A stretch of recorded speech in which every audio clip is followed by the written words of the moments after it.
Today, we're going to be talking about the influence of childhood experience. We are reading several sections written by Eric Sherman, PsyD. He is one of Dr. Sarno's most trusted psychoanalysts, from Pathways to Pain Relief. I think the real heart of this book is its case histories, and we'll be talking about the case histories of Antoinette, Nicholas, and Carl. Those case histories may be pseudonyms as well, or maybe their first names. We don't really know. But I thought I would start out just by giving a little bit of background and telling the stories, because I think the stories are something that all of us can relate to. So Antoinette, her story really goes back. I mean, she came in to Dr. Sherman for pain, but her story really goes back to the age of 6. When she really felt outshone by her brother, who was better at her than sports and who was better than her at academics and had a nice laid-back personality, whereas hers was very intense, and kind of stole away her mother's love, is how she felt about it, how she experienced it, and made her very angry. It made her feel unlovable. And she had, when you're a kid, it's important to remember that your parents are everything. They're virtually omniscient. They seem to know everything you're feeling. Like, as a parent, you can totally get away with saying things like, "Oh no, I can tell when you're lying," because the kids really believe it, because you really can tell when they're lying. And so, obviously, I think we all get the idea that parents are vitally important. They're a crucial source of emotional reassurance. And Antoinette's life was going okay, and then all of a sudden at age 6, this little boy came along, this little baby, and he was all of a sudden the star of the show. The cute little baby that took all the attention and prevented mom from getting enough sleep, and maybe mom was grouchy. Whatever the deal was, she felt eclipsed by him. And she felt abandoned by her mother. And then you flash forward to much later when Antoinette has become a mom, and her symptoms start just as she and her partner were conceiving the baby. And she realized she was going to be a mom, and she realized that there was going to be this little boy. And the phrase which Eric uses, which I think is wonderful, Eric Sherman uses, is it rips the scars off of old wounds. And that's what happened to her. Once again, she felt like the second love of her life was going to be taken away from her, that she was going to be abandoned in favor of this young male baby. And sure enough, her partner is spending much more time with the baby. She doesn't know how to take this. She's ashamed, and the shame goes back to childhood, where she doesn't feel like she's worthy of being angry at this younger brother of hers. He's the one who's special. He's the one who soothes the mother. What right does she have to be angry? It's not his fault, after all. So she stuffs that emotion, that shame. She can't articulate it. She can't understand it. She can't resolve it, because she's just stuffed it into a dark corner, but it festers there and it grows larger until her own son comes along. It's supposed to be this wonderful experience, and it rips her heart open, and it goes into the body. And she's enraged. It hurts her relationship with her partner. It hurts her relationship with her son. So that's just an example of how that can happen. I just want to welcome anyone who's joined us, in particular my co-host, Bruce, has joined us. Thank you, Bruce. Hi. Thank you. If you note, if you connect via the computer, and maybe Becca can send that link for how to do that in the chat room, you can see our webcams if you want to follow along. It's too bad for us that the chat doesn't have a direct link to this book forum. it seems like the two are cut off from each other. If you get into chat, you don't realize this is going on simultaneously. Or you mean the teleconference? Yeah, the teleconference, exactly. Yeah. The two seem mutually exclusive, to coin a phrase. That is a good point. One thing I think we can do with that is we can just draw attention to that in the chat room. Yeah. Is the link. So we've developed some what I call copy pasta, meaning stuff that you copy and paste, and I'm going to paste it into the chat room, and maybe that'll help. I encourage anyone who's along, if you see a newcomer come into the chat room, let them know that there is this call-in group, and feel free to grab the copy pasta that I just pasted into the chat room and repaste it so that other people can connect. I think that's what we've got right now as our solution. Does that seem workable, Bruce? Yep, sure. You're the mechanic with all this stuff. I don't envy your posture, your omniscient posture, because it creates all these discontinuities between the mechanics of it and the way you'd like it to be. I know. But Becca is incredibly helpful also with keeping the chat room going. It's kind of a three-person operation at this point. But so along the way, if I can, along the way of telling the story of Antoinette, Dr. Sherman does a sidetrack, and he talks about how one can re-experience childhood experiences or reprocess them. Experiencing the past in a new way, he calls it.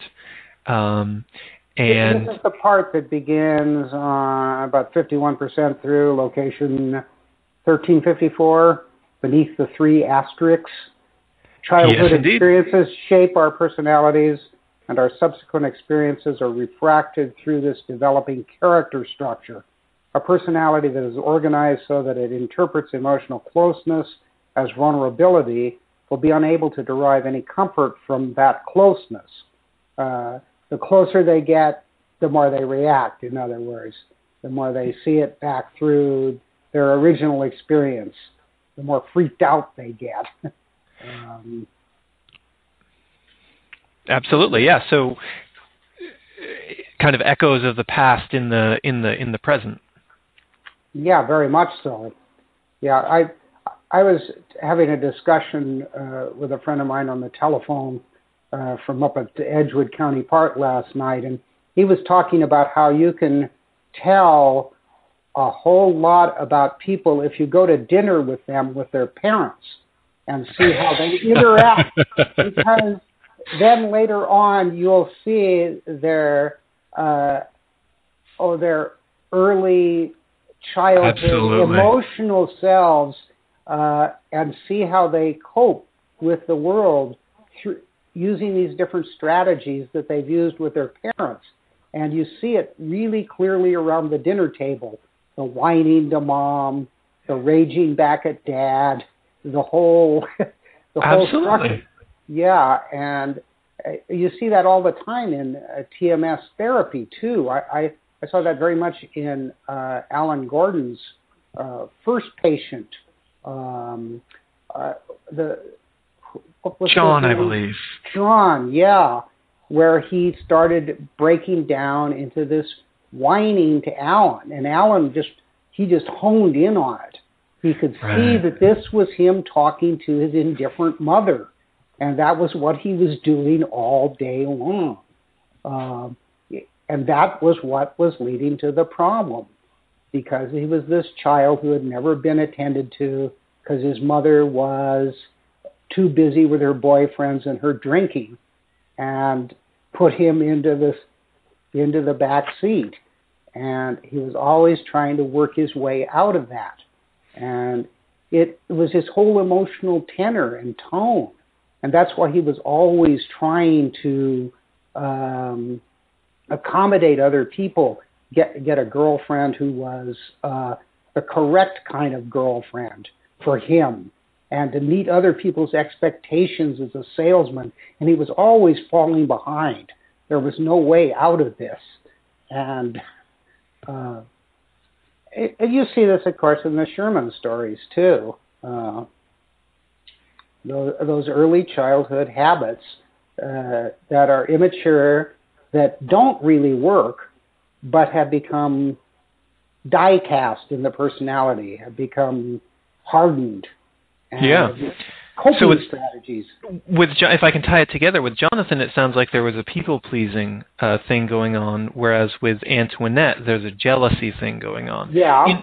In both cases, they aren't getting enough attention from their primary caregiver, from their mother, but they experience it differently, and that's why TMS recovery and recognizing what's going on is such a personal thing, because they both didn't get the attention, the connection that they needed, but they experienced it totally differently. That's why it's so hard to generalize about the personalities of TMS patients, isn't it? Because there are all kinds of different ways that this problem can develop. These inefficient coping styles, these inoperative coping styles, can develop all kinds of ways, like Antoinette with the jealousy, or John with the indifferent mother, the rival. Each has the sibling rivalry built into the relationship in Antoinette. But then in John, you have his second-class citizen status with his mother all the time.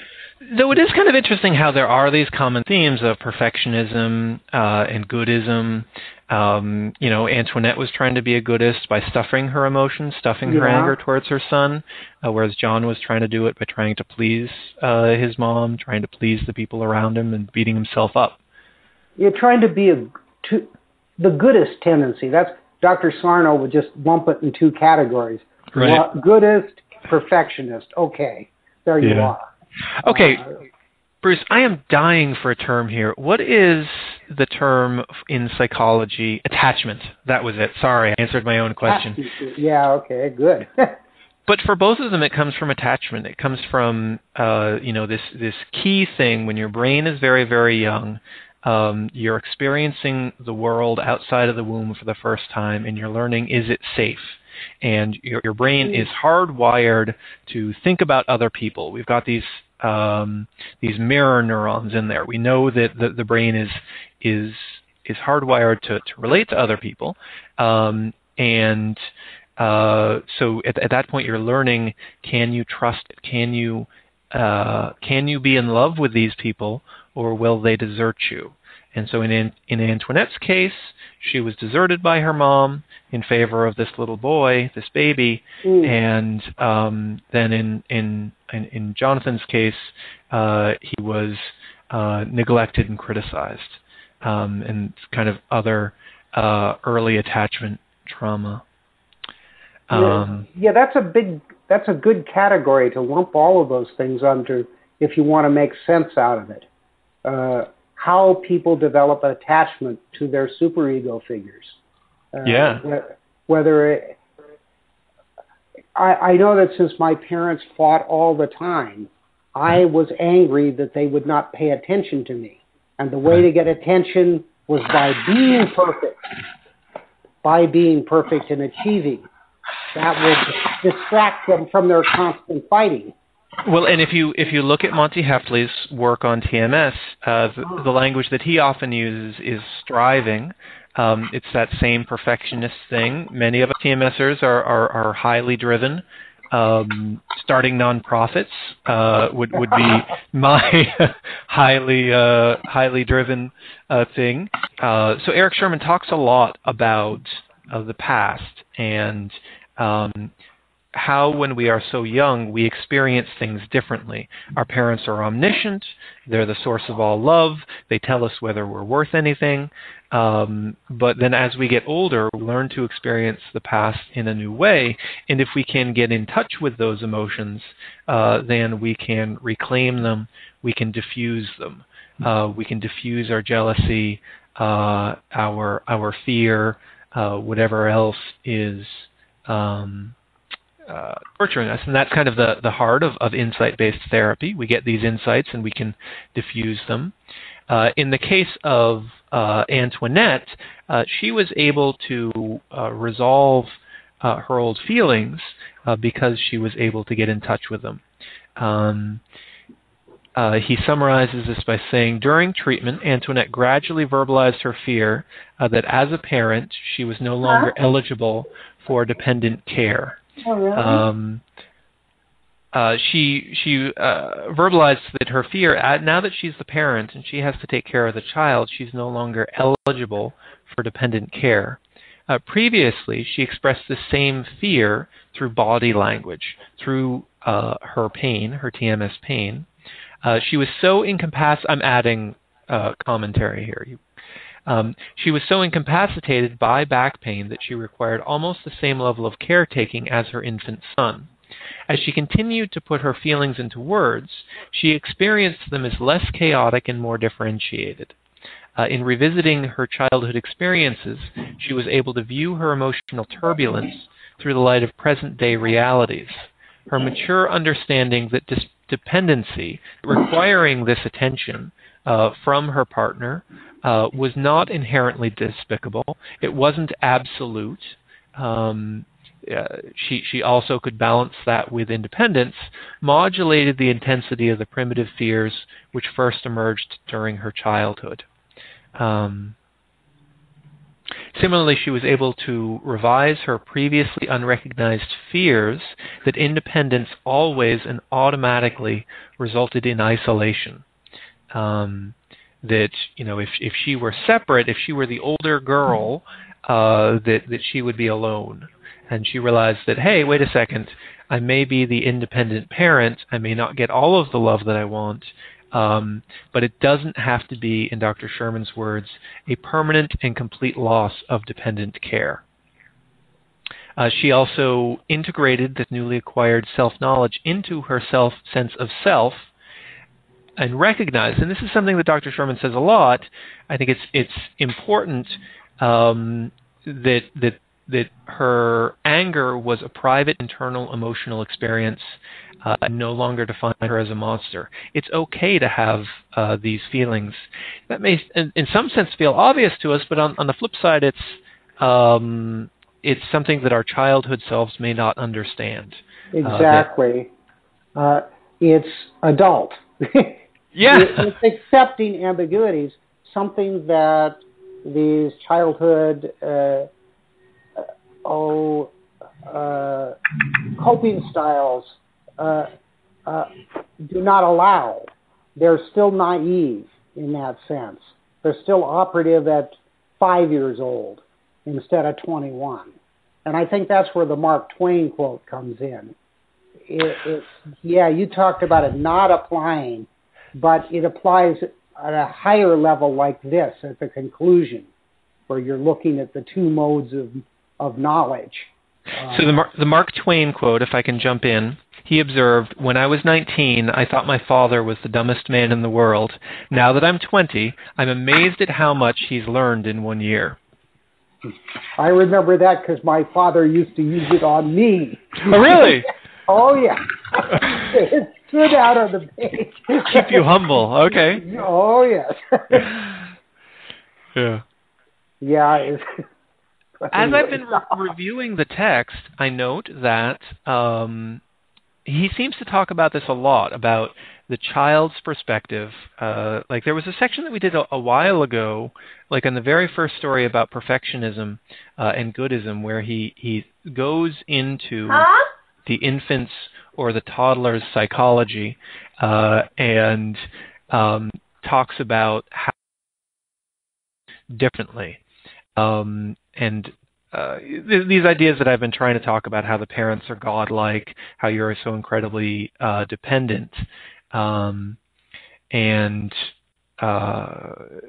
then I realized that there was a connection to the section in the material that we covered for this recording, where he's talking about how you can experience the past in a new way with these adult resources. So I thought it was kind of interesting to see the connection between those two chapters. Did that make sense at all, Bruce? Yeah, it did. It tied it all together, actually, if that's what you were trying to do. Excellent. That is my goal.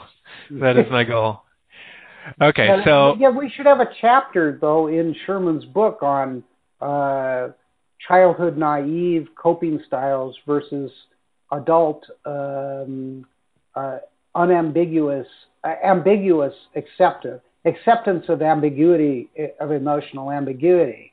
It seems like you could write a top-level book covering all of these cases. Maybe we're going to get it in the conclusion. Yeah. Well, I mean, I feel like he kind of slips these in. So as I look, there is this section called Personality Development and Cognitive Development. That was that earlier section that I was talking about in the it's right after Perfectionism and Goodism. And I think that's how he's doing it, is he gives a story and then uses that story to teach an underlying principle. So in the Perfectionism and Goodism chapter, as he's going over Therese and Adrian, he slips in, he explains a little bit about personality development and cognitive development, and then that's only half the story. It isn't until later on when he kind of revisits childhood in this new section on childhood experience that he starts talking about how we can re-experience the past using our more mature personality and cognitive development. And that's how healing happens. Does that make sense? Yeah, it does. Very much so. I'm glad my dumb question gave you a lead in order to summarize. I don't think it was dumb at all. I think it was, it's part of the discussion. By the way, so I just unmuted everyone. I had to mute people a little bit earlier.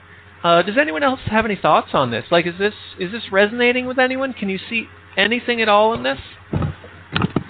Yeah, gang, chime in, help us. Hi, my name is Lonnie. Hey, Lonnie. I've been listening to what you're saying, and I absolutely relate to it. I'm just a little curious. I've done some work on myself. I've looked at my past and how I've dealt with things, and you know, my feelings on the way I was brought up and my relationships with my parents, and I kind of thought that I had accepted it, and it seems that you know, maybe I haven't, and I don't know necessarily where to go with it now. You know, I related to a lot of the things in the story that you were talking about previously. My parents split up when I was young, and they had a very tumultuous relationship, and I was always being compared to my siblings, and I relate to every bit of it. But you know, as I had said, I thought that I had done a lot of work on this. Perhaps not enough. I'm not sure what the next step is. These practical questions. Bruce, do you want to take that? Do you have any thoughts on that? Well, I wonder if you feel that these coping styles that you understand intellectually are still frozen in your behavior, whether you're still acting out this way, whether knowing has somehow led to revising your strategies, whether this knowledge has helped you work on those naive behavior patterns and undo them. So you're talking to some degree. So this sounds like an Alan Gordon thing about how you have this. You learn these things from the past, and then they're kind of perpetuated through time via these patterns of relating to the world. Am I right there? Yes, I know that Rick R. complains all the time about psychoarchaeology and the continuous going back and listing and reprocessing his emotions or re-experiencing them, and this ends in nothing. You know, if you keep doing it endlessly, it seems like there has to be a point where you act on this and stop doing that. You know, it's like Michael Brown asked that question: when are you going to really grow up in the presence process? How do you get rid of those naive strategies. Someone else at the dinner table, like going to dinner with you with mom and dad, can see them. They're just like, they're laid out right there, and they'll see them all the time in your actions forevermore. But do you think knowing these things has actually led to you taking the next step to revising them? Or it's stayed frozen in that psychoarchaeology palimpsest loop, if you will, the cult of psychoanalysis or whatever. How do you undo those things in practical terms? Well, I don't think that knowledge necessarily is power. In the sense, I mean, you have to know about these things, but there has to be an action. Yeah. And so the action is to discuss whatever these events were, and then find acceptance, and then to make a change in the way you handle with situations. But I don't know that just saying that I've accepted it means that you've truly accepted it. It's still there. It still festers. It's still under your skin. And so that's when I said that I'd already, thought that I had done a lot of work on it, but perhaps it's still there. I'm just not as aware of it. I think that I think of it like layers of an onion. I think that early in your life you can go and you can start exploring it and you can make some progress. And maybe you're not quite ready to go a little bit deeper. I mean, I think that the unconscious is smart, and it does prevent us from understanding things which we aren't really ready to explore just yet. And that's good. It's there to defend us. It's trying to protect us. A more present-centered approach might be more helpful for you. What are your symptoms right now? Yeah. Emotional ones, less physically, but just what's going on, if you don't mind. When you say less physically, what exactly are you looking for? So what makes you feel that that there are these things underneath that haven't been explored yet? Well, I in the first place, I come from a 12-step point of view. And as I've had this pain in my back for the past couple of years, and I've gone the whole route with exploring with a million different doctors, and two different doctors actually told me that I should read Dr. Sarno's book, and so I started with that. And as I am looking back at my past, I've had different. I'm at a loss for words. I've had different things going on with me. Pain in this part, pain in that part, and it wasn't until I started to examine my upbringing and my relationship with my parents and my siblings and work and my behavior, I started making the connection that Dr. Sarno starts making in the book, how, we have these emotional things going on in our life, and they manifest physically. And so as I had said previously, I thought that I had dealt with a lot of these things in the 12-step work that I've done, but now I question whether I've done enough, and because I still have pain, and so I feel like I need to go and re-examine. Yeah. But it sounds like as you're doing some explorations, you're not coming up dry. It sounds like you have some leads that you can pursue. Am I right on that, or are you just coming up and saying, I don't see anything? Well, I have plenty of leads, but I think my question is more like this. If I'm looking at these things and I feel that I'm dealing with them, like, how do I know that I'm done with that issue and I move on to the next? Because I feel like maybe I'm stuck because the pain is still here. I can't seem to get rid of the pain. Right. How do you feel about it emotionally when you think about that?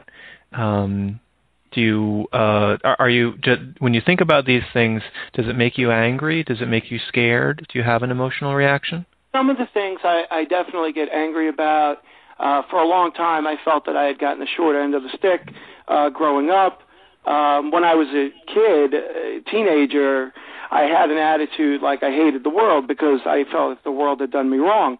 So I definitely had a lot of strong, passionate emotions. And now, as an adult, I'm 43 now, and I try to look at things and put them more in perspective. Everybody's got issues that go on in their life, but I don't know when. I don't know how to mark a success in examining these things and how to move on to maybe what the next thing is. Yeah. Does anyone have any thoughts on that? Anyone want to pipe in and share their thoughts for Lonnie?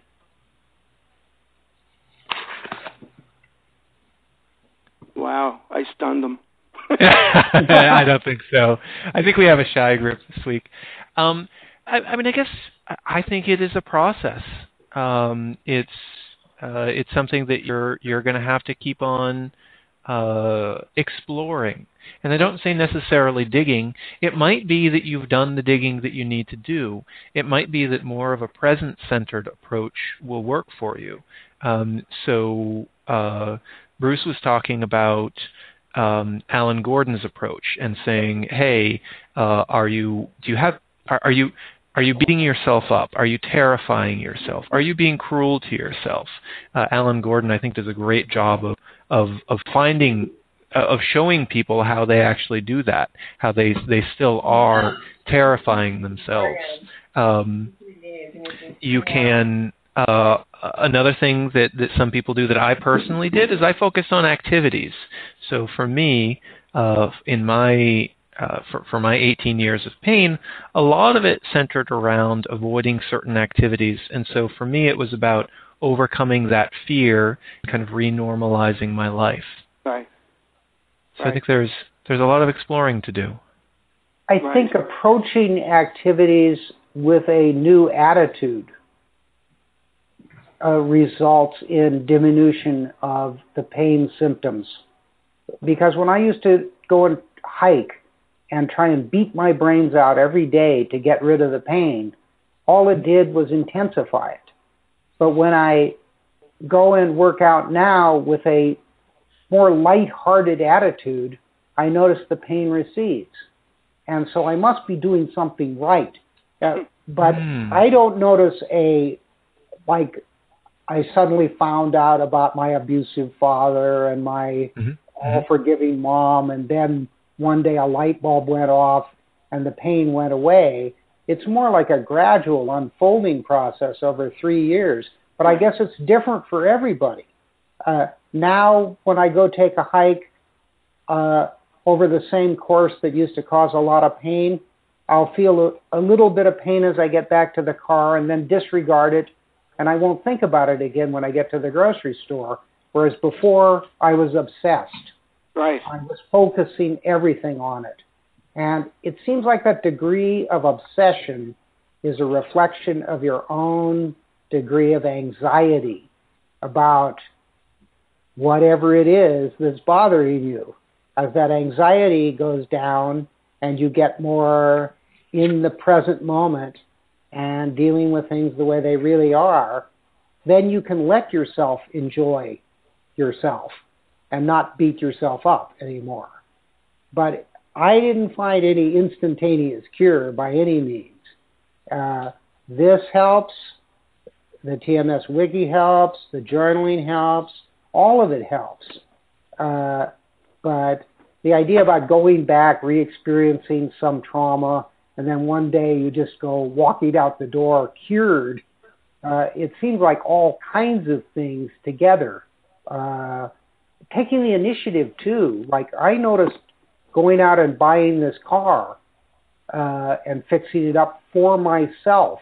That was probably the first. Doing things for yourself. I think that is the greatest cure. Right. The greatest thing contributing to cure, rather than second guessing and always being worried about pleasing someone or having a superego figure looking over your shoulder or an internal bully nagging at you. Just saying, hey, I'm just going to do this and not be afraid. I think what throws me off is pretty much every day I wake up and when I open my eyes, my back hurts. And it starts. Yeah, right. And so it's hard to say, well, where did this come from? You know, I try to have a spiritual life as well, and I pray, and that's the first thing I do in the morning, and I ask God to help me with the pain, and I don't know if that works for everybody, but that's something that's important to me, and once the pain starts, it just kind of starts grinding away at me. Yeah, it feeds on itself. Exactly. I notice it may even be that your petition to the Lord might be functioning as a trigger. I don't want to say that if your faith is strong, but what bothered me in the morning was when I would get up and put on my pants and I would hear a click in my lower lumbar region, and that would set it off. Right. Then I knew it was there and it would build and build. It seems like you need to just break whatever patterns you have going. Maybe even that prayer in the morning sets the stage for what's going on. You have to reverse things. Right. Morning is a special time. You wouldn't be the first person to have symptoms in the morning. As we're sleeping, the unconscious really has free reign, and it can bring up all sorts of things. And so we do have a lot going on in the morning. By the way, I want to say that in terms of spirituality, one book you should definitely check out would be Scott Brady's. I think he does a great job of integrating spirituality into a TMS perspective in a way that won't trigger you. He's got a good program, too. Okay, thank you so much. Can I say something about the morning? This is Barbara. Please do. Hi, Barbara. When I get up in the morning, I don't know if anybody has this experience, but for like 3 seconds or half a minute, not very long, I don't have anybody going on. There's no pain, there's no shaking. It seems like when I open my eyes that it's quiet.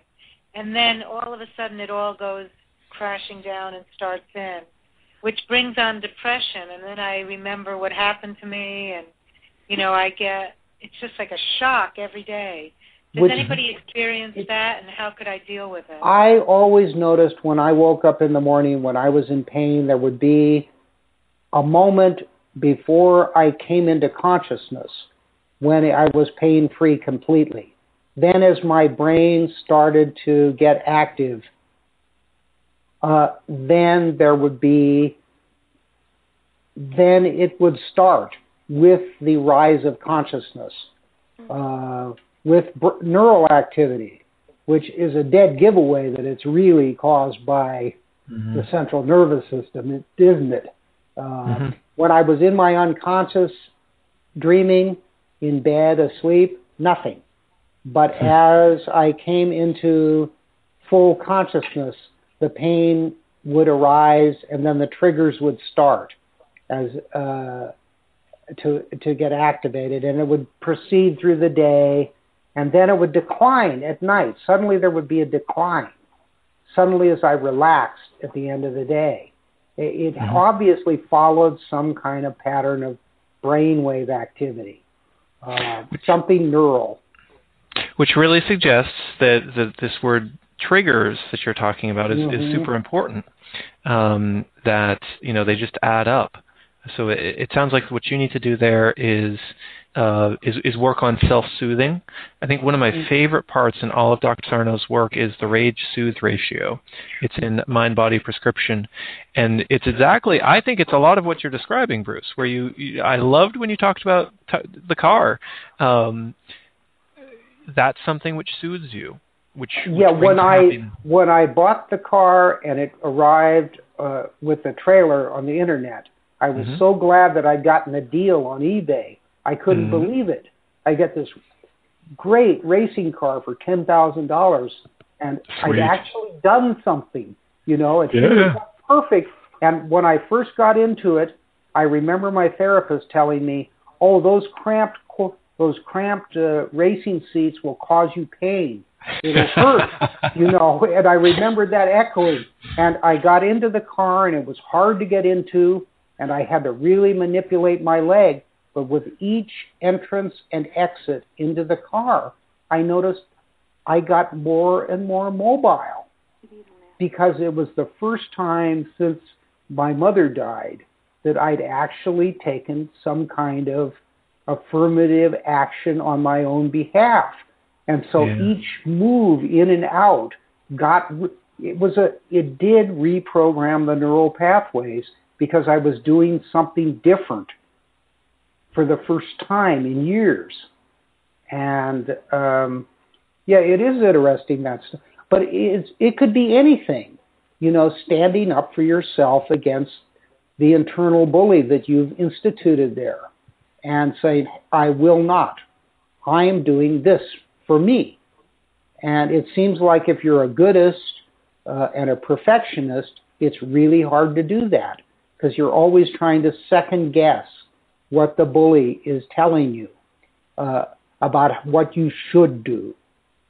And that gets back to the internal dialogue between the id and the superego that Dr. Sarno says in many places is the underlying root of the generation of the TMS symptoms. Some way you have to actively defuse,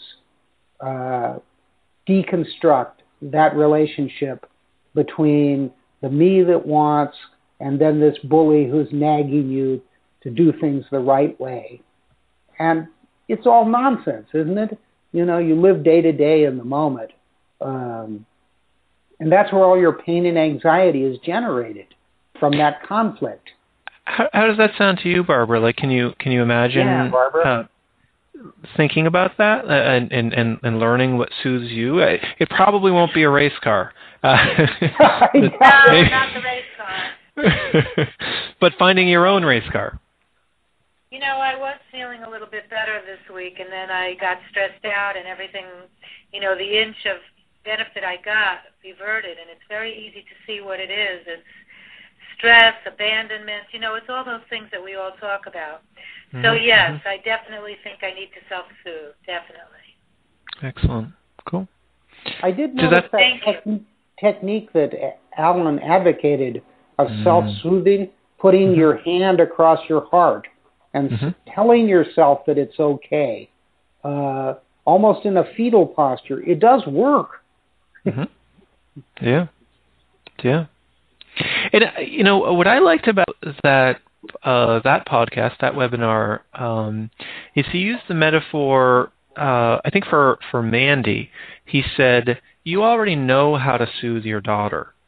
So think about, and that's good, because sometimes I have to teach people how to soothe, but just do to yourself what you would do for your daughter. And I think that's a great tool, because when you think about soothing, think about what you would do for someone else. Sometimes soothing your friend, if your friend is anxious, just means changing the channel. It just means going and doing something that you love, buying yourself a new car, or, you know, getting out of the house and going fishing. You know, and there's all of these tools available to you.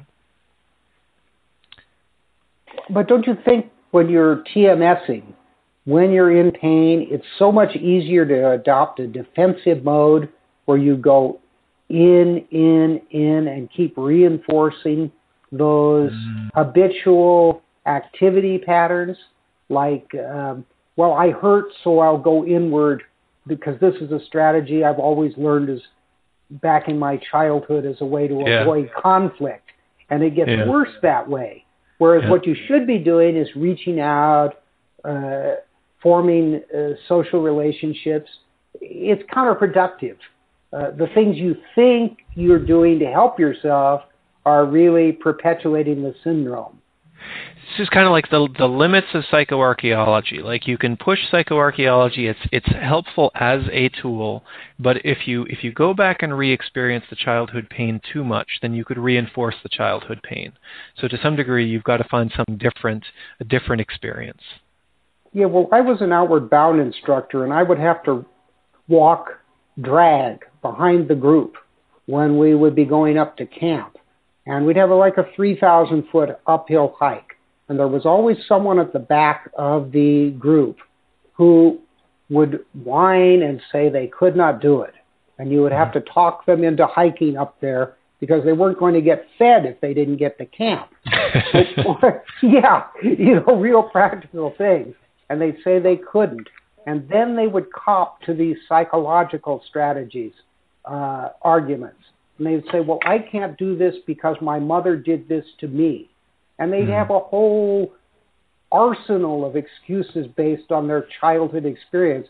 And they'd become over-psychologized and very glib with these arguments. But then you just get down to basics. You don't pick up the pack. You don't walk up the hill. You don't eat tonight. And finally, these arguments would fade away. Their hunger would overcome their glib over-psychologizing. But our whole society is like that. It's people are really quick to say, my mama, I didn't bond with my mama, therefore I can't do anything. So some of that psychoarchaeology can become counterproductive, is what I'm trying to say. They become excuses rather than understanding, than providing understanding of your own behavior. They become ways to avoid. So there can be real virtue in pushing forward and hiking up the mountain. Yeah, exactly is what I'm saying. Is the activity overcomes all of that over-psychologized inner rationalization. Really doing something, getting in and out of the car, driving it, going fishing. Don't you find that the pain just wants to make you isolate, though? Yes, it does. It loves that. But my wife and I went and took the dog for a long walk yesterday, and my back was just killing me the whole time, and that's almost all I could focus on. I couldn't really focus on the beauty and all that as much as I tried to. Oh, Shiva, you're quoting me. Well, I think mindfulness can help. I think some of Howard Schubner's meditation exercises teach you how to focus on the different parts of your body and project your consciousness into different areas. And I think that's a first step to overcoming that problem you're talking about. Because when you're hurting, if you've learned those mindfulness techniques, you can project your consciousness into the surrounding, what surrounds you, and the experience you're having, and not focus. The pain will still be there, but you won't be there in it, is what I'm saying. Okay. It can be done. Did you find yourself focusing more on the pain or on the fact that you couldn't help think about the pain? Was it pure pain, or was it kind of a cycle of, I'm distracted, I can't think of anything in the pain, my life is so messed up? No, it was more about just concentrating on the pain. The pain itself. I see. Yeah. I think that advice from Bruce is excellent. I think learning not to pay attention to it, to disregard it. Like, I was hurting when I walked downhill last night, but I didn't pay any attention to it. I guess there just comes a point where you are able to do that. It's like a skill. It's part of a skill set. And it does not come immediately. Like, it takes a while, and you have to learn to some degree to relax into the pain. But that's a key part for many people in breaking the pain cycle, because the pain is there to distract you. So if you can relax into it, use some mindfulness to focus on other things, as Bruce was suggesting, then you can break that pain cycle, not be distracted by it, and recover. Thank you. But the tough thing is going to be the calendar watching. It won't necessarily be fast. Right. Yeah. Steve Ozanich, I think, explains that and gives a lot of hope in his book, The Great Pain Deception, about that. You get a chance to suffer with him through a very difficult recovery, and I think that can be helpful for people. Is seeing how scared he was, but it worked. Well, I just got this in the mail from James Alexander, The Hidden Psychology of Pain, and I haven't really gotten into it. But I see that he has a lot of positive strategies, actually work strategies, like different techniques that have worked for his patients that are part physical and part psychological, like that, what is it, that emotional transfer stuff with the tapping, and where you link the tapping with different kinds of preoccupations with different areas and then break it up. It's sort of like modern music, like, atonal stuff, deconstruction. But he's got a bunch of them in the back. It does sound very interesting. We should talk about that later, but unfortunately, we are at 3 o'clock. Fine. Thank you so much, Bruce. I thought this was really good. I was going into this, I was thinking, okay, how are we going to run these things? Like, we need to figure out what the structure is, and I felt like we did a good job talking today. So thanks for your. Okay, Jeff. Thanks, guys. Yeah. Okay. Hi. Yeah. Glad you were here. And we never even got to Nicholas and that eerie business with the starving dog. That was a little scary. There's another great case history in there. Yeah. Yeah. That was an example of Nicholas had some trauma in his past, someone who was emaciated, who he loved two people, and when his dog was sick, he had a disproportionate response to it because it brought all of that back to him. Another scab which was ripped off, an old wound. Yeah, they repeat that. Dr. Sherman repeats that same theme in Nicholas about ripping scabs off old wounds, creating a continuity in the storyline. Terrific. Well, thanks everyone for joining us and for sharing. We will do this again next week and continue the discussion. Bruce, do you think we should do, so we could do the response to stress? Jelana says thank you in a chat room. We actually have two, but don't remember that. Do you think we should go to the next stories? I mean, we've spent a long time on Eric Sherman, and I kind of wonder if you're raring to get moving, or do you want? Shall we jump forward and do Dr. Anderson's first story, or what do you think we should do, Bruce? Well, I've gone through Nicholas, and I'm starting into Carl. Is that where it ends? Is that where we're going to? Let's do that then. Let's finish up the Eric Sherman section next week, and then the following week. So we'll do all of the remaining stories about childhood experience and current stress. I see he has a section on. Dr. Sherman has a section on external stressors versus childhood experience, which is what we've been talking about today. So that would kind of summarize the direction of this chat. Absolutely. Yeah. I think that's what we should do. Yeah. Okay. Finish it up and tie the threads together. So next week we'll be finishing it up and tying the threads together, and then we will move on the following week to do Ellen, which is a very in-depth case history. I think it was a very powerful one done by Dr. Anderson. So hope to hear you guys next week. And thank you so much for joining us and sharing your stories.